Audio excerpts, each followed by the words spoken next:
بسم اللہ الرحمن الرحیم۔ السلام علیکم ورحمۃ اللہ وبرکاتہ۔ جب اللہ کے رسول کی نواسیہ قید تھی، اس قید میں نواسہ رسول امام حسین کی ایک چھوٹی بچی بھی تھی۔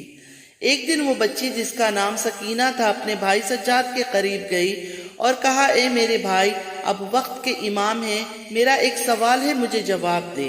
امام سجاد نے سر کو اٹھایا اور فرمایا، اے میری پیاری بہن، پوچھو جو پوچھنا چاہتی ہو۔ بی بی سکینہ نے کہا، بھائی، سب سے تکلیف دینے والی پیاس کون سی ہے؟ تو امام سجاد نے رو کے کہا، اے سکینہ، پیاس کے 4 مراحل ہیں جو سب سے زیادہ تکلیف دیتے ہیں۔ بی بی سکینہ نے کہا، بھائی، وہ کون سے ہیں؟ امام سجاد نے کہا، پہلا تکلیف دینے والا مرحلہ وہ ہے جب انسان کی آنکھوں کے سامنے اندھیرا چھانے لگے اور اسے دیکھنے میں تکلیف ہو۔ تو بی بی سکینہ نے کہا، بھائی، وہ کیسا ہوتا ہے؟ امام سجاد نے رو کے کہا، جیسے تمہارا بھائی قاسم وقت شہادت بابا حسین کے قریب گیا اور کہنے لگا، اے میرے آقا، مجھے آنکھوں سے صحیح نظر نہیں آ رہا۔ اس وقت وہ پیاس کی پہلی درجہ پر تھا۔ بی بی سکینہ نے رو کے پوچھا، بھائی، دوسرا درجہ کیسے ہوتا ہے؟ تو امام سجاد نے رو کے کہا، اے میری پیاری بہن سکینہ، دوسرا درجہ پیاس کا اور تکلیف دینے والا ہے، جب انسان کی زبان خشک ہو جاتی ہے اور وہ منہ میں چپک جاتی ہے۔ بی بی سکینہ نے کہا، بھائی، وہ پیاس کیسے ہوتی ہے؟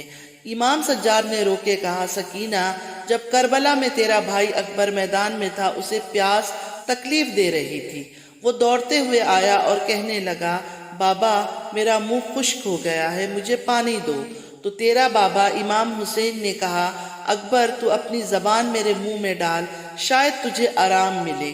جب تمہارا بھائی اکبر نے تمہارے بابا کے منہ میں زبان ڈالی تو رو کے واپس نکال لی، فرمانے لگے کہ بابا، آپ کا منہ تو مجھ سے بھی زیادہ خشک ہے۔ وہ درجہ پیاس کا دوسرا درجہ ہے۔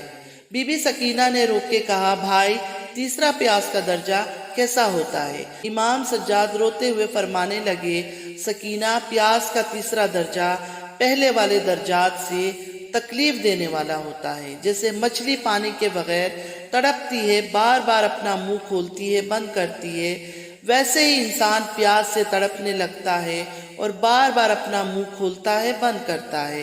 تو بی بی سکینہ نے روتے ہوئے کہا، بھائی، میں نے وہ پیاس کا منظر دیکھا ہے جب کربلا میں سب شہید ہو گئے۔ میرا بھائی اصغر تڑپ رہا تھا، کبھی پیاس سے منہ کھول رہا تھا تو کبھی پیاس سے منہ بند کر رہا تھا۔ امام سجاد نے روتے ہوئے کہا، ہاں سکینہ، وہ پیاس کا تیسرا درجہ تھا۔ بی بی سکینہ نے کہا، بھائی، پیاس کا چوتھا درجہ کیسا ہوتا ہے؟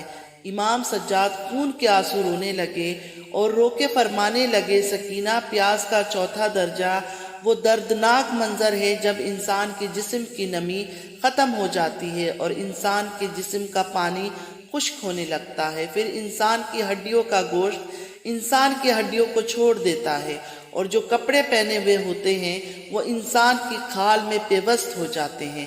بی بی سکینہ نے رو کے کہا، بھائی، میں نے یہ منظر نہیں دیکھا۔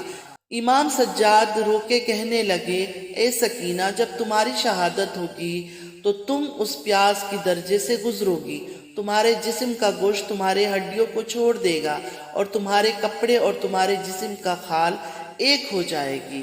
یہ سن کر قید خانے میں کوہرام مچ گیا، سب رونے لگے۔ اللہ کے رسول کی اولاد نے اسلام کے لیے پیاس کی ہر درجات کی تکلیف برداشت کی تاکہ ہم تک اللہ کا دین پہنچے، ہم نماز پڑھ سکے، اللہ کے لیے روزے رکھ سکے۔ لیکن افسوس تو یہ ہے کہ ہم پیاس کے پہلے درجے تک بھی نہیں پہنچتے، پھر بھی روزہ نہیں رکھتے۔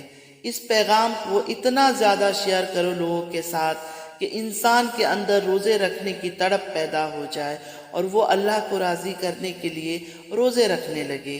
اچھی باتوں کو دوسروں تک پہنچانا نیکی کا کام ہے۔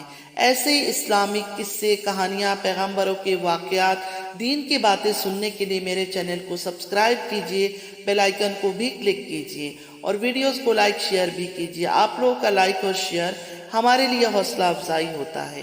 انشاءاللہ ملتے ہیں ایک اچھی سی نئی ویڈیو کے ساتھ۔ Thanks for watching. السلام علیکم ورحمۃ اللہ وبرکاتہ۔